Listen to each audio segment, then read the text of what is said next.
এই গরমে প্রাণ ঠান্ডা করার জন্য তৈরি করে ফেলুন পারফেক্ট তরমুজের শরবত। আসসালামু আলাইকুম এভরিওয়ান, সবাই কেমন আছেন? আশা করি সবাই খুব ভালো আছেন। আবারও চলে এসেছি আপনাদের মাঝে নতুন একটি রেসিপি নিয়ে। আজকে তৈরি করেছি পারফেক্ট তরমুজের শরবত।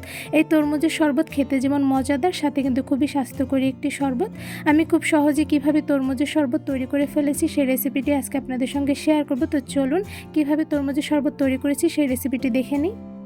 ইদানিং যেই পরিমাণে গরম পড়েছে, গরমের মধ্যে খাওয়ার জন্য কিন্তু পারফেক্ট একটি শরবত হচ্ছে তরমুজের শরবত। আর তরমুজের শরবত কিন্তু মূলত খুব স্বাস্থ্যকরী একটি শরবত। যেহেতু আজকে তরমুজের শরবত তৈরি করব, তাই তরমুজের শরবত তৈরি করার জন্য ফার্স্টে আমি এখানে কিছু কিউব করে কেটে রাখা তরমুজ নিয়ে নিয়েছি। এখানে মূলত আমি তরমুজগুলো মিডিয়াম সাইজ করে কিউব করে কেটে নিয়েছি। আপনারা চাইলে কিন্তু এর থেকে বড় সাইজ বা ছোট সাইজ করে কিউব করে কেটে নিতে পারেন তরমুজগুলো।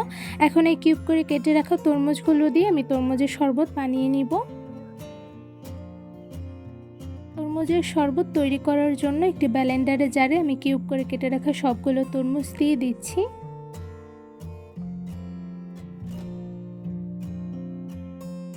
এখন তরমুজের মধ্যে দিয়ে দিচ্ছি 3 টেবিল চামচ চিনি। যেহেতু তরমুজ অনেকটাই মিষ্টি হয়, তাই পরিমাণ অনুযায়ী চিনি দিয়ে দিবেন। যে যতটুকু পরিমাণে মিষ্টি খাবেন ঠিক সেই অনুযায়ী। আর সাথে দিয়ে দিচ্ছি লবণ। এখানে আমি হাফ চা চামচ লবণ দিয়ে দিয়েছি, আপনারা আপনাদের স্বাদ অনুযায়ী দিয়ে দিবেন। এবার আমি তরমুজগুলো ব্যালেন্স করে নিব। তরমুজের শরবত তৈরি করার জন্য কিন্তু খুব একটা বেশি সময় লাগে না।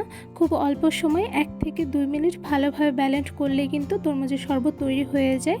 এদিকে কিন্তু আমার তরমুজগুলো ব্যালেন্স করে নেওয়া হয়ে গিয়েছে। এখন আমি ব্যালেন্ডার জারটি খুলে নিচ্ছি। তো দেখতেই পাচ্ছেন পারফেক্টভাবে ব্যালেন্স করে নিয়েছি। এবার নিয়ে নিয়েছি একটি বাটি, আর সাথে নিয়েছি একটি ছাঁকনি। এবার ছাঁকনির উপরে কিছুটা ব্যালেন্স করে রাখা তরমুজ ঢেলে নিচ্ছি।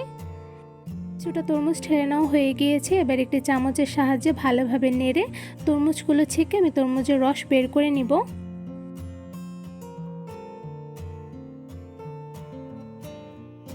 তরমুজ থেকে রস বের করার সময় একটি চামচের সাহায্যে একদম আলতো হাতে নেড়ে দেন রসগুলো বের করে নিতে হবে।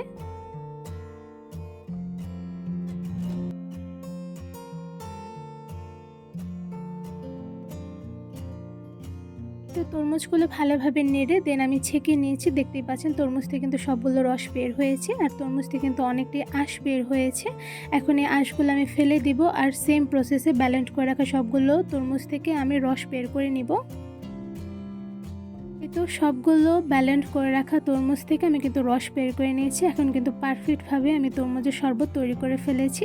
আপনারা চাইলে কিন্তু এই তরমুজের শরবতের মধ্যে কিছুটা বিট লবণ ইউজ করতে পারেন, বাট আমার কাছে ছিল না, দ্যাটস আমার দেওয়া হয়নি। আপনারা চাইলে কিন্তু দিয়ে দিতে পারেন। আর এখন কিন্তু শরবতগুলো প্রপারভাবে রেডি। এবার এই শরবতগুলো আমি গ্লাসে ঢেলে নেব।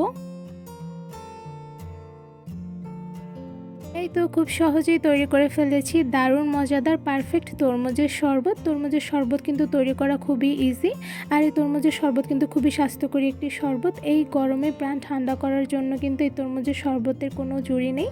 আর এই পারফেক্টভাবে কিভাবে আমি তরমুজের শরবত তৈরি করেছি তা কিন্তু আমার ফুল ভিডিও দেখে আপনারা বুঝতে পেরেছেন। তরমুজের শরবতের মধ্যে কিছুটা বরফ দিয়ে দিলে কিন্তু খেতে বেশ ভালো লাগবে। আজকের এই তরমুজের শরবতের রেসিপিটি কেমন লেগেছে অবশ্যই কমেন্ট করে জানাবেন। ভিডিওটি ভালো লেগে থাকলে আমার চ্যানেলটি সাবস্ক্রাইব করে ভিডিওতে লাইক কমেন্ট শেয়ার করে আমার পাশেই থাকবেন।